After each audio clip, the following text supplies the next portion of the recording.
coalesced around a one-point agenda, that is that the Prime Minister, Sheikh Hasina, should step down. Businesses and temples also came under attack at multiple locations.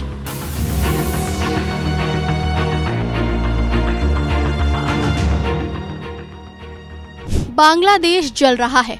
300 से ज्यादा लोगों की मौत हो चुकी है। PM पद से इस्तीफा देकर शेख हसीना देश छोड़कर भाग चुकी हैं। लेकिन हालात अब भी हिंसक है। अब तो मंदिर और हिंदुओं को भी बांग्लादेश में निशाना बनाया जा रहा है, जिससे भारत में भी हलचलें बढ़ गई हैं। पहले तो सरकार ने सर्वदलीय बैठक बुलाई और फिर राज्यसभा में विदेश मंत्री जयशंकर ने बांग्लादेश हिंसा के हालातों को लेकर अपनी बात रखी।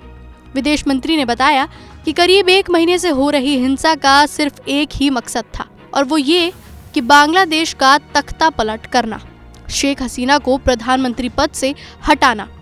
Despite a Supreme Court judgment on 21 July, there was no let-up in the public agitation. Various decisions and actions taken thereafter only exacerbated the situation. The agitation at this stage coalesced around a one-point agenda, that is that the Prime Minister, Sheikh Hasina, should step down. यही हिंसा के बीच भारत पहुंची शेख हसीना को लेकर भी विदेश मंत्री ने सरकार के रुख को साफ किया और बताया कि शेख हसीना ने शॉर्ट नोटिस पर भारत आने की इजाजत मांगी थी। Our understanding is that after a meeting with leaders of the security establishment, Prime Minister Sheikh Hasina apparently made the decision to resign. At very short notice, she requested approval to come for the moment to India.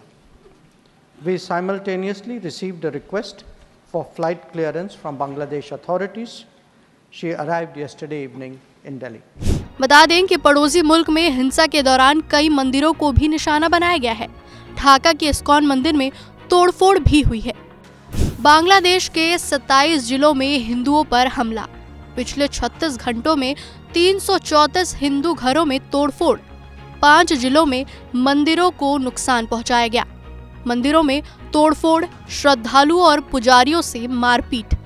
कुछ मंदिरों में मूर्तियों को भी नुकसान पहुंचाया गया। बांग्लादेश में हिंदुओं को निशाना बनाने को लेकर विदेश मंत्री ने चिंता जताई है। साथ ही बातचीत से शांति के समाधान की गुजारिश भी की है। Properties of individuals associated with the regime were torched across the country. What was particularly worrying was that minorities, their businesses and temples also came under attack at multiple locations. Bangladesh हिंसा को लेकर केंद्र सरकार हालात पर नजर बनाए हुए है और भारतीय समुदाय के लोगों से संपर्क में है।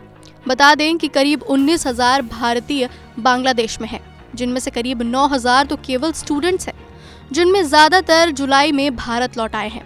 ये जानकारी देते हुए विदेश मंत्री ने ये भी बताया कि भारत बांग्लादेश बॉर्डर पर भी सुरक्षा कड़ी कर दी गई है और बीएसएफ को हिंसा को लेकर अलर्ट भी कर दिया गया है। Our border guarding forces have also been instructed to be exceptionally alert in view of this complex situation. In the last 24 hours, we have also been in regular touch with the authorities in Dhaka. बता दें कि मोदी सरकार पड़ोसी मुल्क में फैले अराजकता को लेकर सतर्क है और उन तमाम कोशिशों को आगे बढ़ा रही है जिससे बांग्लादेश में अल्पसंख्यक सुरक्षित हो सके, हालात जल्द से जल्द काबू में हो। इसके लिए सरकार ने सर्वदलीय बैठक कर हर सियासी दल से इस मुद्दे को लेकर चर्चा भी की है। इस खबर को लेकर आपकी क्या प्रतिक्रिया है, हमें कमेंट कर जरूर बताएं और देश दुनिया की तमाम बड़ी खबरों के लिए देखते रहिए एबीपी लाइव।